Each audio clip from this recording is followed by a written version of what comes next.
Good evening, Mr. Minimal DM. Because I am completely disorganised, I neglected to check your terrain collection to see if you had scenery appropriate for the upcoming game sessions. The scenario for tomorrow night will take place in woodland.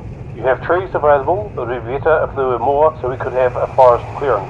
Your mission, should you choose to accept it, is to use what little remaining time you have left to make as much playable woodland scenery as possible. As ever, if you are captured or killed during this operation, we will disavow all knowledge of our association with you.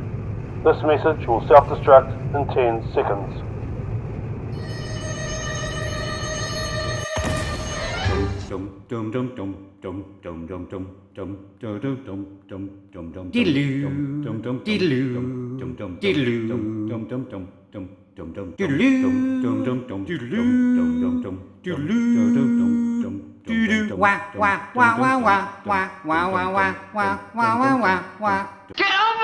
Yeah, I don't have time for flashy intros. I've got to get a shift done. Okay, so what have I already got in the way of trees? Okay. Now, they are smaller scale. If you have a look at that, that's sort of like step height for a 25mm miniature. So, 2832. So, those trees are probably a little bit on the small side. They were going to be for a diorama. There's some at the back there that I can grab. Okay, yeah. That's my main pile of trees. In fact, that's my only pile of trees. And I think there's, 5 stands there, which does not a forest make. I need some more. And I've got some pre-cut bases knocking around somewhere. Okay, there's one. But that is earmarked for a barricade for Terminator Genesis. So yeah, I'll leave that unless I can get away with it in some other way. Alright, found them.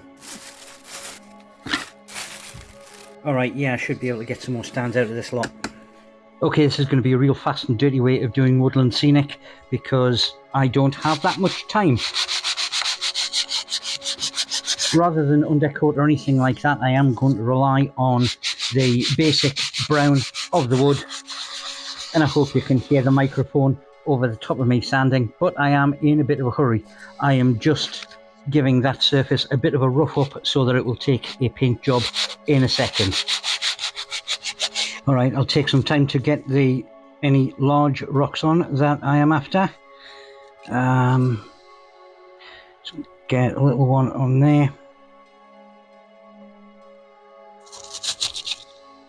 Baking soda again to help it along. Yeah, pop one there. Alright, we've got our usual PVA and a bit of soapy water mix, and we are just going to add a few spots of sort of ground cover. Get in around those rocks, and there's absolutely no need whatsoever to be precious about the placement. That can go off for a little bit of a dry, and then I will force dry it with a hairdryer. I'll get on with the others. I did say this was going to be quick and dirty, and I've already changed plans for quickness sake. Ground cover's on, that was force dried. Instead of painting that and then doing a dry brush over the top like I originally intended, I thought, well, hang on a second, that's supposed to be rock, that's supposed to be ground, that's already rock coloured, that's ground coloured. Why am I painting it? It's had a sealer coat on top of the thinned down PVA with alcohol mix. It's been force dried. Now I need to get some holes in there for the trees. Alright, I've got some holes drilled in the base there, and you may notice there are 2 different size holes.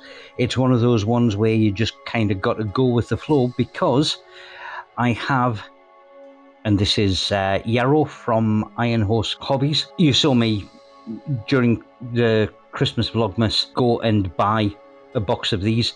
These are the new ones, these are the old ones, and I didn't realise that they actually had 2 different sizes, and you can see that there is a difference in the size of the trunks.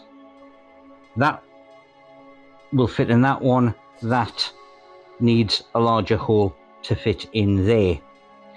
And because I have enough bases that unfortunately I am going to run out of yarrow, I have gone with the Timu trees. So for a couple of the bases I'll be using these, and as you can see, the stems on those again are quite narrow and they will fit in those holes there. But before I start gluing those in, what I need to do is back these pieces, and for that I have simply got some masking tape, and that will give enough of a pocket for glue to sit in, and I will now get all of those trees on all of the pieces glued in and in place. Taped across the back of the holes, pop the trees in, a bit of super glue, bit of baking soda, they're all attached, job's a good one. Now it's time to get the grass on, and I am not going to go all the way to the base of the trees because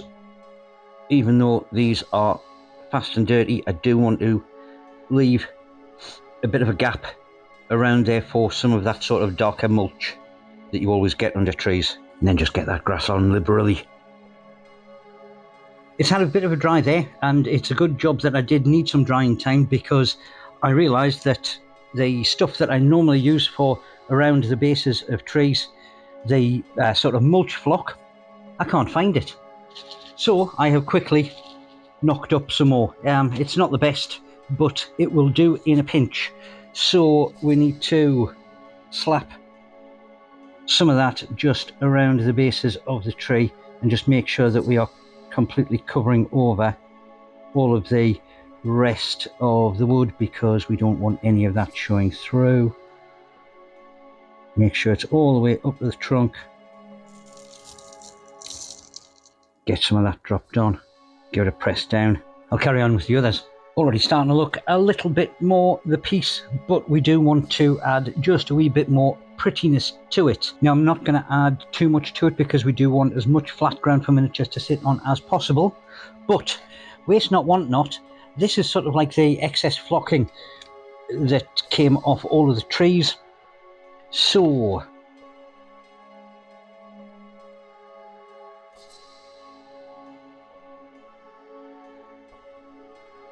and that just breaks it up a little bit.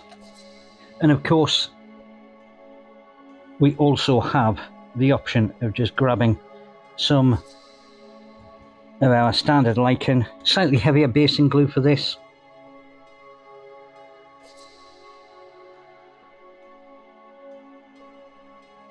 Get that in there. Thankfully, because it was an evening game, I did manage to get about an hour to let them dry out in the sun before we had to use them. And here they are mixed in with the rest of the forest stuff. They don't look out of place at all. Not too bad if I do say so myself. One thing I will say, watch out for lone willows that are standing next to ponds while you're in the middle of a forest.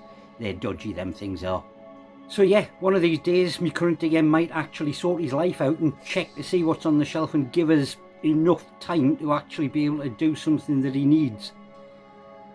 I guess the one good thing about this is the fact that the counter gets to go up, because that's 6 terrain pieces. Anyway, now that that's out of the way, hopefully I'll be able to get back to the Warhammer 40k stuff. If, of course, you have managed to get this far and you're new around here, please do consider hitting that subscribe button, like the video, drop comments on anything that you guys would like to see. There is a poll going on at the moment. I want to know what kind of content you guys want from me, so that I can get a bit of that out of the way once I've got this current batch all done. Anyway, it was a good game. It was worth the effort. Until next time, I will see you guys in a little bit. Toodle pip for now.